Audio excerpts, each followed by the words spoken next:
আমি শান্ত তোমাদের জন্য নিয়ে চলে আসলাম আবার একটি নতুন পোর্ট্রেট ভিডিও, যেখানে আমি বাবা ভোলা মহেশ্বরের একটি ছবি এঁকে তোমাদের সামনে নিয়ে চলে এসেছি। তোমরা সবাই জানো কয়েকদিন পরেই আমাদের শিবরাত্রি।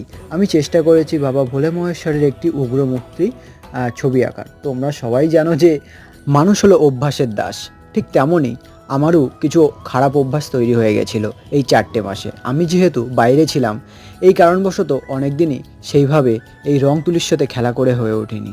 সেই কারণে আমার কিছু পোর্ট্রেটের স্কিলগুলোও নষ্ট হতে চলেছিল। আমি সারা জীবনই শুধু চেষ্টা করেছি বিভিন্ন পোর্ট্রেট আঁকার, বিভিন্ন ডিজাইন করার। সেই ক্ষেত্রে আমি বাড়িতে এসে যখন নতুন করে পোর্ট্রেটটা আঁকার চেষ্টা করেছি, তখন দেখলাম আমার অনেকটাই অসুবিধা হতে চললো। তখন আমি বুঝতে পারলাম না, এই 4 মাসে আমার অনেকটা ক্ষতিও হয়ে গেছে।